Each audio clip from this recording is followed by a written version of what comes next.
63-yard field goal that stood for a very long time until I think Justin Tucker broke it a few years back. But, he had that record at 63-yard kick. And Tom Dempsey died of complications due to the coronavirus last weekend, which is unfortunate. But oh, wow. You mentioned it. Sorry to hear that.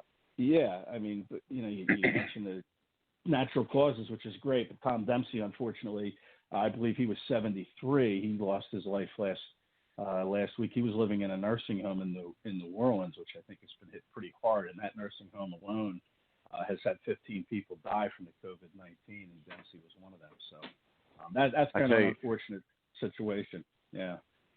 Yeah, you got these nursing homes. It's scary. My father's in a nursing home, and they've had reported cases there, and so they had to move him to a special area, and he got kind of confused. He thought because he was being moved that he had it. He doesn't have it. Well, they were tested everybody, staff and patients. They were supposed to have the results back yesterday. I didn't hear anything. My mom said she talked with him a little bit yesterday and said that he's feeling fine. So let's hope it stays that way, because this thing gets real scary with the nursing homes. That's for sure. Yeah, so absolutely right.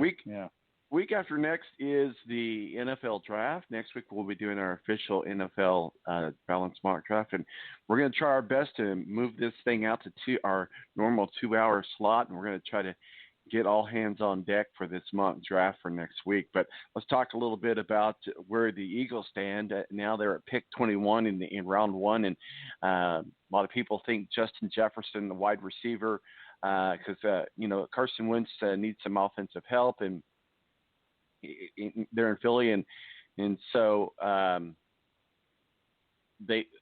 guess the think tank people, the people who are making these picks and stuff, or a lot of the mock drafts I'm looking at says Justin Jefferson, wide receiver, to the Eagles. What are your thoughts?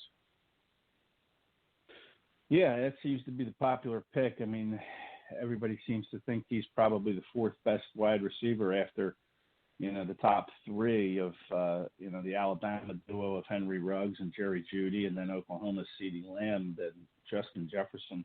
A lot of people think he slots right in after those three. You could probably find some people that think he even could be considered even better than maybe even Jeudy, Ruggs, or Lamb going forward. But, he's certainly a player that's a popular pick for the Eagles, and I'm not sure. I just wrote a piece about what if he's not there at 21. The Minnesota Vikings are kind of laying in the weeds there at pick number 22, and they need a wide receiver after trading away Stephon Diggs to the Buffalo Bills and big offseason move. They're certainly going to be looking to take a receiver. So they could possibly try to trade up ahead of the Eagles to get Jefferson. Maybe they try to deal with the Jacksonville Jaguars, who are sitting at number 20, just ahead of the Eagles. And the Jags, that's their second pick of the first round, so they'll have already taken somebody at number 9. So would the Jags want to jump back 2 spots to the Vikings? It's certainly realistic. And then the Vikings will have kind of leapfrogged the Eagles and taken Justin Jefferson.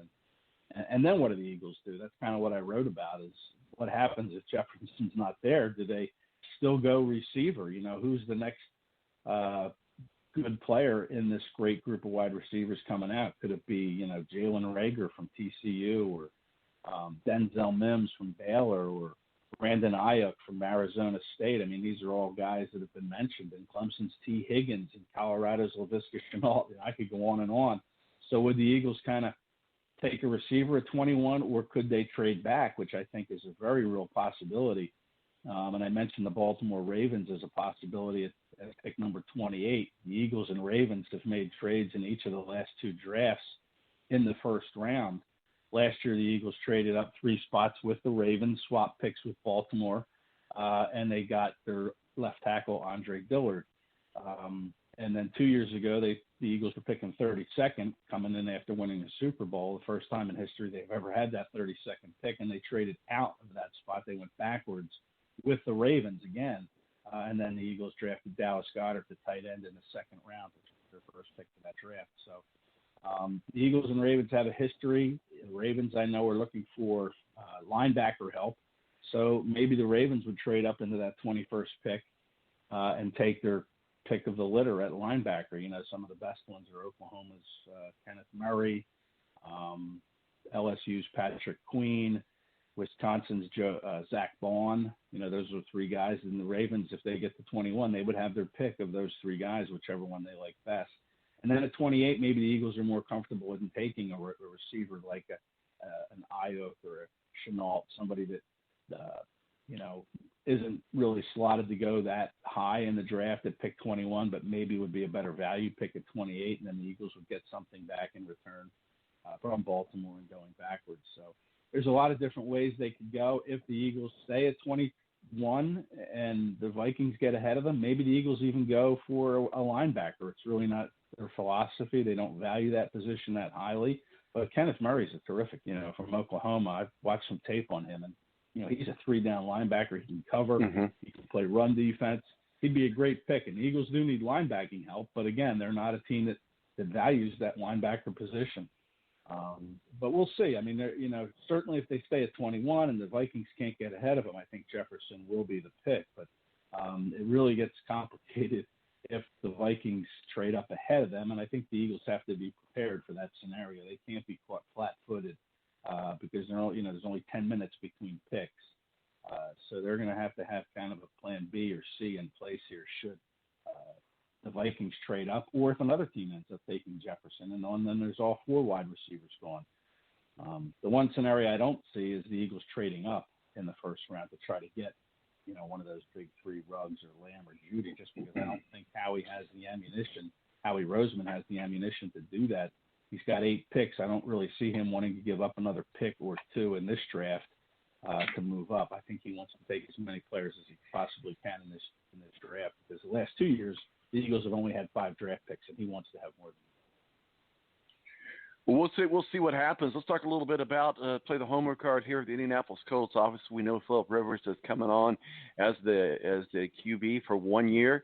I think Philip Rivers is going to do. I think a lot of people are going to be surprised with Philip Rivers. And let's not forget that the Colts have one of the best offensive lines right now in place in the NFL. But I think they can only make things better by.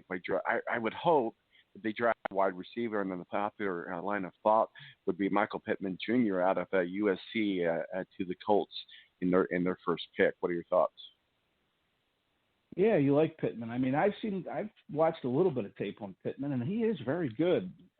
But I look at it from an Eagles perspective. I don't think they would take Pittman just because he's from USC, and the last player they took from there, Nelson Aguilar, didn't quite. Aguilar had his moments, but certainly didn't live up to the first-round billing. But that doesn't mean Pittman will be Aguilar. I mean, I like Pittman. I think he would be a good, solid choice for the Colts. And I think you're right. I think they do need to go offense here. Their defense is solid, especially at 49ers in that trade. But, I could certainly see the Colts going with a receiver, maybe even a quarterback. I mean, I think Philip Rivers is only signed to a 1-year deal, if I'm not mistaken. And he is coming up. He's around 40 years old, I think, Rivers. So, he's not the long-term answer at quarterback. Can he win a Super Bowl in the short term here this season? Hopefully, if we have a season. Yeah, I think there's a chance of that, especially with that defense and, like you said, that offensive line. So the Colts have to decide, do we want to, play the short game here and get that receiver and give us another weapon in our quest to win a Super Bowl this year? Or do you play the long game and say we're going to need somebody to develop behind Philip Rivers? Let's take maybe Jordan Love or, somebody like that, a developmental type quarterback that you think will be ready to take the reins in a year. And then find a receiver or another weapon later in the draft after you do that. So those are decisions the Colts are going to have to make. It's always exciting when you take a skill guy, of course, in the draft, like a quarterback or a receiver. Those offensive lineman picks aren't too sexy, but, look what the Colts did when they took Quentin Nelson. That guy's just the best lineman in the league. He's probably going to be a Hall of Famer if his career keeps going the way it is. But out of Notre Dame. I said out of Notre Dame. Yeah, he's right. a beast, that's for sure. Joining us also, speaking of Notre Dame, from the flagship station up in South Bend, WSBT, and our official IndyCar contributor, going to be joining us a little bit here for some IndyCar racing. But Matthew, you're hearing us talk a little bit about the NFL draft and the Colts. What are your thoughts? I think right now the Colts have got to take a receiver. There's just all the things they've tried. The Chester Rogers, all the other players, the Funcheses. T.Y. Hilton is 31. He can't do it on his own, and he has a history of injuries. So, and with all the players, now granted, I don't think they have to trade up and go after one of the Alabama duo wide receivers. Obviously, Jerry Jeudy's name would be on the top list there, but there's plenty of guys. And honestly, I think that if they take 2 wide receivers in this draft, I would not have a problem with that. And then I think the other place they need some work as well is there's some question marks, I think, in that front 7 and in the secondary. So I think wide receiver is one need, and then improving the defense is the other need. I know a lot of people are saying that possibly finding an heir apparent for Rivers or another option for Jacoby Brissett is a concern. But I think right now, even though, it's an impressive quarterback class, quarterback is not what the Colts need right now. I agree, and Ed, you might agree with this as well. But we've got to. I know we got to look past Phillip Rivers in 1 year, and we've got to get that franchise quarterback. And everybody wants to have those days of Peyton Manning back. And and here's another just wild conspiracy. Put your tinfoil hat on. That the Colts don't draft a quarterback, and the reason they went with Phillip Rivers for 1 year is they know their ace in the pocket, if you will, that a behind-the-scenes type agreement was reached with Andrew Luck that he was going to be back in 2 years. And if that's true, even though we don't know that to be true. This again, put on your tinfoil hat. It would make sense that they wouldn't draft and that they're still putting their stock in Andrew Luck. What are your thoughts on that conspiracy theory there, Ed? Well, I love good conspiracy theories. There's no doubt. And maybe there's some legitimacy to that. I don't know.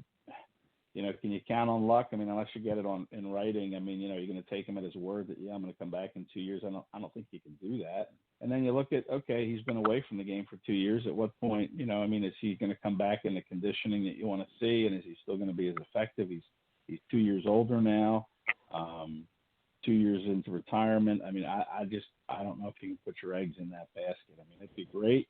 It'd certainly be a fun story. I don't know if you can do that, or I don't think you can certainly count on that.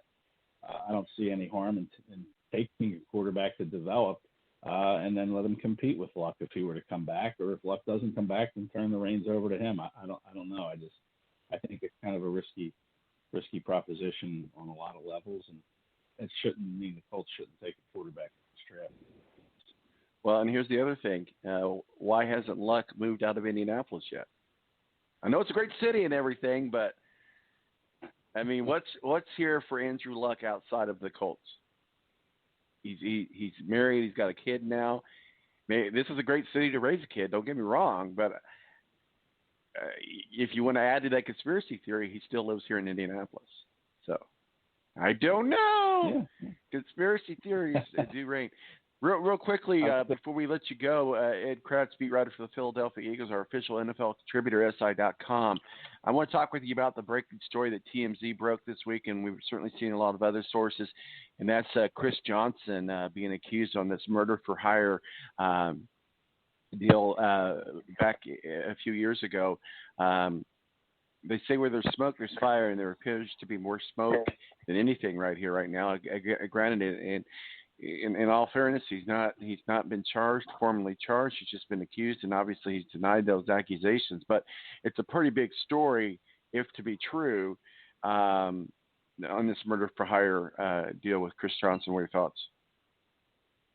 Yeah, I mean, all these players in the NFL aren't choir boys, that's for sure. Every now and then stories like this pop up. Saw it with Aaron Hernandez, saw it with that receiver from the Panthers, Ray Caruth, I think, who had his girlfriend killed. I think he's out of prison now, but was in prison for several years. So Would it surprise me that it's true? No, it certainly wouldn't. I've never met Chris Johnson. I don't know Chris Johnson. I don't know what kind of person Chris Johnson is. But again, not all these players in the NFL are choir boys. And I certainly wouldn't be surprised if this is true. Of course, like you said, nothing has been proven yet, so it's still kind of a fluid situation. But it would not surprise me if it happened.